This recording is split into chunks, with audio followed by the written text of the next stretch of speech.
So hello, what's up? Welcome ulit sa panibagong video, and for today's video, mag-unbox tayo ng isang napakalupit, very affordable na smartphone ni Vivo, ang Vivo Y21D. Maganda kaya to? Tara, check natin. So another unboxing na naman, and this time ito ang Vivo Y21D, ang isang water resistant na smartphone ni Vivo na kasing rating niya rin ang iPhones na merong IP68 water and dust resistant. So pwede po ito masubmerge sa tubig with certain deep and certain time. Hindi tulad ng mga ibang ganitong kapresyo niya na minamarket na nilulublo sa tubig, pero hindi naman possible kasi meron lang IP65 or IP64. Ito po ay legit na pwede masubmerge dahil IP68 po itong Vivo Y21D. So kung interested kayo bumili nito ng sobrang mura lang, dito yan sa ating View Products, meron pong makukuha nyo yung Vivo Y21D ng around 6K. Pwede nyo siya makuha with our special voucher na up to 1,000 pesos off. Kasi ang SRP nito is nasa 7,000 plus at I think for the 4GB, 128GB of internal storage. So ayan siya. Ito yung available colors niya. Ito yung binili natin, yung lavender. Meron tayong burgundy, green, tsaka black. Sa likod naman, 4GB, 128, 6,500 mAh na removable battery with 44W fast charging, IP68 and IP69 water and dust resistant. Dual stereo speakers with 400% of volume. So, open na natin. Kumaya na tong smartphone. Let's check kung ano ba yung included sa box. So, meron tayong free jelly case, quick start guide, important warranty, information. This is the 44W fast charging brick ni Vivo, USB Type-C cable, and yung SIM eject tool. So, yun lang naman.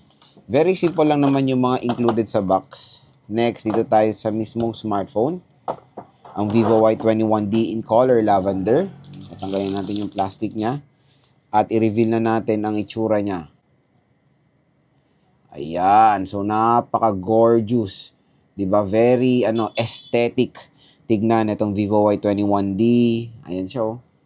So, tingnan nyo, pag tinitit niya siyang ganyan, lumalabas yung pagka-gorgeous ng kanyang design. Yun, parang feather-like design siya. Matte finish, polycarbonate back, at syempre, ito is yung kanilang LED notification light. Meron tayong dual rear camera system, dual flash, and yun nga, hindi po slim itong smartphone na to. Medyo may kabigatan siya for 465 mAh battery capacity. May feel nyo talaga yung bigat na itong Vivo Y21D.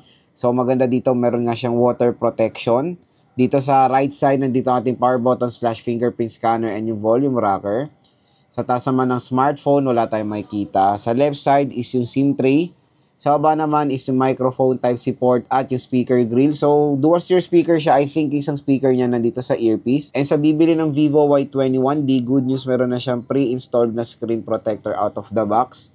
So, open na natin tong smartphone na to. Vivo, powered by Android, at ikabit natin ang jelly case. So, lagay nyo muna yung jelly case niya as a temporary case sa device nyo. O, diba? Okay naman. Maganda naman yung feel. O. So, makikita nyo pa rin naman yung gorgeous design na itong Vivo Y21D. So, setup ko muna to mga idol. Balik ako kayo. Yan, na-open na ang Vivo Y21D. So, ang bubungad sa atin is yung kanyang gorgeous display. Napakataas ng nits of brightness. IPS LCD display lang naman siya, pero mataas yung nits of brightness. Yun yung maganda dun eh. Solid. Hindi siya AMOLED. So, sa display and brightness, ayan, 90Hz up to 90Hz. Screen refresh rate itong si Vivo Y21D. Powered to ng Unisoc chipset, 7225 chipset. Tingnan nyo naman gano'ng ka-smooth yung pag-navigate. About phone tayo. 4GB of RAM, 128GB of internal storage. So, ito yung base model yung kinuha natin. Ayan siya. Camera, let's check yung camera niya. Ayan. So, ito yung front-facing camera niya. Rear camera, let's take some photos. Ayan.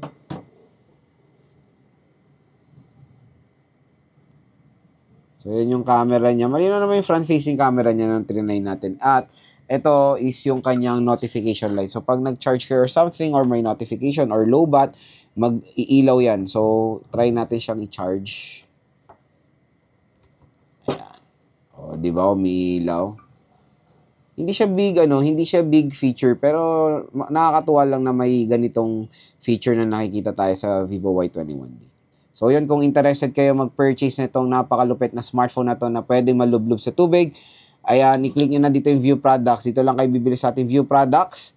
Dahil po dyan, meron pong special voucher na naghihintay sa inyo up to 1,000 pesos off pag bumili kayo nitong Vivo Y21D.